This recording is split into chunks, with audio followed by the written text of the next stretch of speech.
현직 부장검사를 비롯해서 윤석열 캠프의 전 대변인, TV조선 앵커 등 정관계 인사들에게 전방위로 금품을 뿌린 가짜 수산업자 사건 점점 커지고 있죠. 박근혜 국정농단 사건을 수사한 박영수 특검에게도 고급차를 제공했다는 의혹이 나왔고요. 문재인 대통령과 연관짓는 야당의 공세도 시작되고 있습니다. 이 사건에 워낙 많은 인물들이 복잡하게 얽혀 있어요. 따라잡기가 힘듭니다. 그래서 오늘은 취재기자를 이 자리에 모시고 한번 퍼즐을 맞춰보겠습니다. CBS 사회부 박정환 기자, 어서 오세요. 네, 안녕하세요. 박정환 기자입니다. 네, 박 기자, 이 사건 아주 복잡해 보이는데 이렇게 좀 불거진 것은 수산업자라는 김모 씨가 사기를 벌이다가 구속되면서부터 시작된 거죠? 네, 맞습니다. 경찰이 수산업자 김 씨를 수사하기 시작한 시점은 지난 2월 초인데요. 네. 김 씨가 2018년 6월부터 올해 1월까지 총 7명으로부터 116억 원을 가로챈 혐의를 받고 있습니다. 많이도 가로챘네. 네, 김 씨가 대표적으로는 선동 오징어 사업에 투자하면 3-4배의 수익을 벌게 해주겠다. 네. 이렇게 투자금을 받았는데 예. 실제 사업은 전혀 진행된 게 없는 것으로 드러났습니다. 어허. 특히 피해자 중에는 86억 5천만 원을 사기당한 김무성 전 새누리당 대표의 친형도 포함돼 있었고요. 아이고, 엄청 사기당하셨네. 네. 김 씨는 현재 구속 송치돼서 현재 재판이 진행 중입니다. 자, 오늘 가장 뜨거웠던 뉴스가 이겁니다. 김모 씨가 박영수 특검한테 포르쉐, 이거 값이 많이 나가는 승용차인데 이 승용차를 제공했다는 거 아닙니까? 네. 박영수 특검이 김 씨와 연루됐다는 소식은 사실 어젯밤에 예. 알려지면서 파장이 상당히 커졌습니다. 네. 이 박 특검과 김 씨가 어떻게 연결이 됐나 이거를 좀 알아보니까 2017년에 당시 국회의원 총선거 예비 후보였던 송모 씨가 있습니다. 네. 이 송모 씨가 공직선거법 위반 혐의로 으흠. 재판을 받을 당시에 박 특검이 변호인을 했습니다. 네. 이 송 씨가 결국 공직선거법 위반 혐의로 수감 생활을 했는데 예. 이게 2017년에 김 씨와 같은 교도소에 수감이 된 겁니다. 거기서 만났군요. 맞습니다. 김 씨와 송 씨가 이 과정에서 친분을 쌓았고 이 송 씨가 박 특검과 김 씨를 연결해 준 겁니다. 그래서 박 특검은 이후 여러 차례 김 씨와 연락하면서 친분을 쌓았다고 하고요. 네. 문제는 외제차 포르쉐인데 지난해 12월입니다. 포르쉐 파나메라 4 차량을 약 10일 동안 제공받았다고 하는데요. 예. 박 특검의 부인이 타고 다니던 벤츠 차량이 있습니다. 예. 이거를 포르쉐로 좀 바꾸려고 하니까 이걸 알게 된 김 씨가 포르쉐를 박 특검 측에 한번 타봐라. 예. 시승용으로 제공한 것인데요. 그냥 렌트비는 한 250만 원 250만 원 정도였다고 합니다. 그래서 이제 박 특검은 오늘 입장문을 냈어요. 네.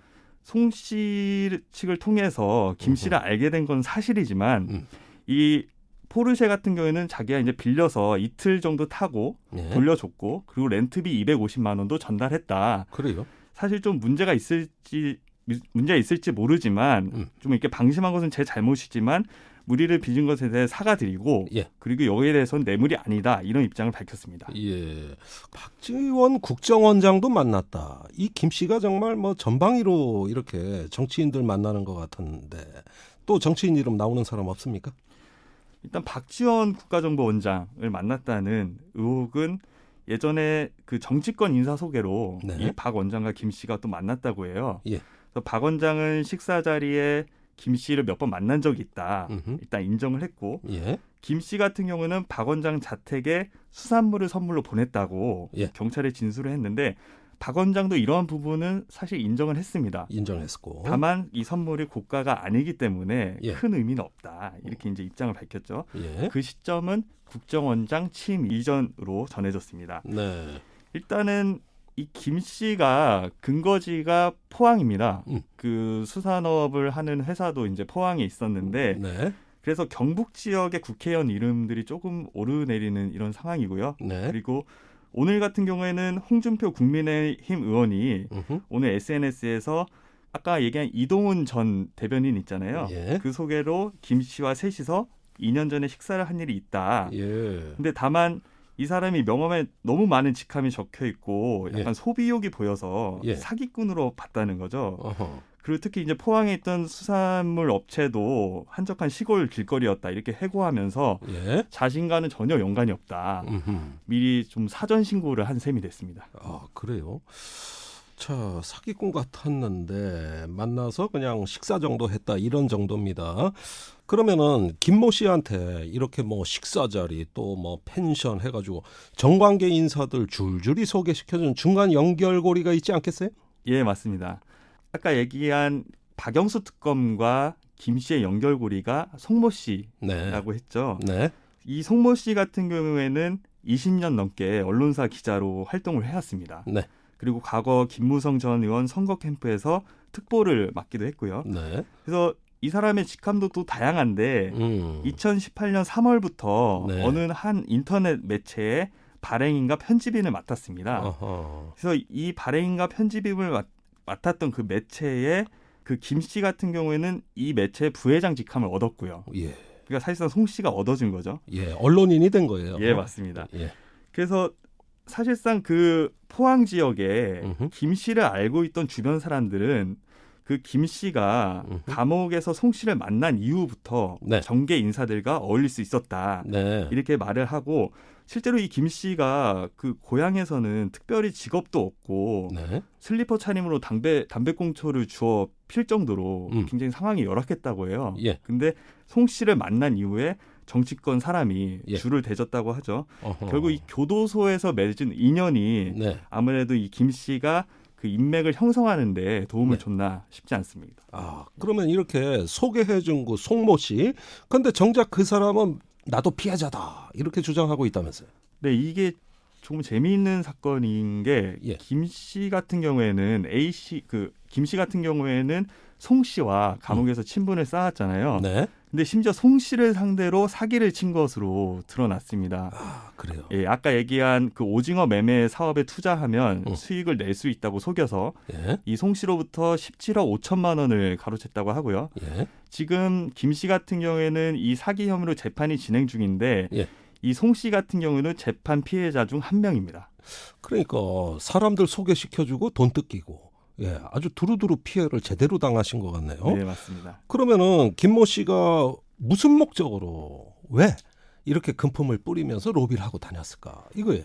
사실 이 사건을 두고 예. 이게 정관계 로비 게이트다 이런 시각도 있고 한편으로는 사기꾼이 유력 인사 인맥을 등에 업고 네. 사기를 치기 위해서 이런 수법을 벌였다. 네. 이 양시각이 존재를 하는데 예. 애초에 경찰 같은 경우에도 이 사람이 전형적인 사기꾼이다. 사기꾼이기 때문에 이 사람이 인맥을 쌓은 이유는 자기가 사기를 치기 위해서 네. 이런 인맥을 형성했다.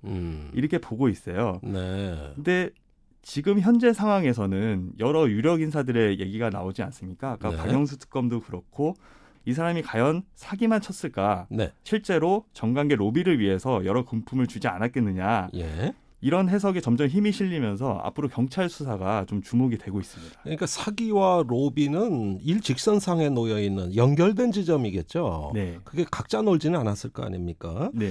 자, 그렇다면 이제 여기서 뿌리고 다닌 금품이 뇌물이냐 아니냐 이런 부분이 이제 가장 관심사가 되겠죠. 네. 아직 경찰 수사에서는 이 김 씨가 뭐 대가나 특혜를 바라고 뭐 청탁한 정황은 아직 나오지 않았다고 합니다. 네. 그리고 아까 입건된 4명 같은 경우에도 지금 청탁금지법으로 입건이 된 상황이거든요. 아, 뇌물죄가 아니고. 예. 뇌물수수와 청탁금지법의 차이는 뇌물수수는 어떤 직무 관련성이나 대가성이 입증이 돼야 되는데 네. 청탁금지법 같은 경우에는 공직자가 규정된 금액 이상의 금품을 받아도 적용됩니다. 네. 1회 100만 원 이상 받으면 적용이 되는데요. 으흠. 그래서 이 경찰 같은 경우에는 대가성이 있는지 여부를 좀 파악을 하고 있습니다. 그래서 네. 대가성이 파악되면은 바로 뇌물죄를 적용할 방침이라고 밝혔습니다. 네. 뇌물죄는 아무래도 그 중형이 더 선고될 가능성이 높다고 봐야 되겠죠. 예, 맞습니다. 오늘 국민의힘 김재원 최고위원이 이런 얘기했어요. 사기꾼을 특별 사면해 주는 건 이례적인데 문재인 대통령이 김모 씨를 2017년에 특별 사면해 준 건 대통령과 가까운 사람의 부탁이 있었을 때 가능한 일이다. 이 부분에 수사에 초점을 맞춰야 된다. 이렇게 주장했네요. 네, 특별 사면 얘기는 사실 기자들도 어느 정도 취재를 하고 있었던 부분인데 예. 과연 그때 특별 사면이 왜 이루어졌을까? 음흠. 이런 부분에 대해서 좀 궁금증이 많이 쏠려 있는 상황입니다. 네. 그 2017년 12월에 그 문재인 정부 들어서 첫 번째 특별 사면을 하는데 이 김 씨가 해당이 돼서 일단 네. 특별 사면이 됐거든요. 음흠. 근데 다만 청와대에서는 음. 김 씨의 형 집행률이 81%에 달했고 네. 사면 기준에도 부합했다. 음. 그리고 벌금형 이해 이외에 특별한 범죄 전력도 없었다. 네. 문제는 당시에 문재인 정부가 첫 특별 사면을 했을 때 네. 생계형 범죄 위주로 하겠다고 했거든요. 네. 근데 과연 이게 생계형 범죄인지 음흠. 그때 당시에 사면 기조와 맞았는지 이런 부분은 조금 논쟁이 있을 것 같습니다. 아, 그래요. 자, 이게 또 정치권에 아주 그 쟁점이 되고 있습니다. 자, 그런데 김모 씨가 집에 대통령 부부 사진이랑 청와대 로고가 있는 술병 선물 세트 이런 거 전시하면서 아, 나 청와대하고 인맥 있어. 뭐 이런 과시적인 어떤 그 모습을 보여줬다고요. 네. 근데 대통령 부부 사진에 일단 김 씨는 없었고요. 네. 그리고 이런 선물 세트의 출처가 음흠. 과연 정말 청와대 것인가 예. 이런 의문은 좀 남습니다. 그래서 사실상 이런 청와대 관련 물품을 보여주면서 신뢰를 얻으려 했다는 게 이 김 씨 주변인들의 얘기고요. 네. 그래서 이 청와대는 지금 이거는 청와대와 상관이 없어 보이는 사안이라고 선을 그었습니다. 아, 그래요.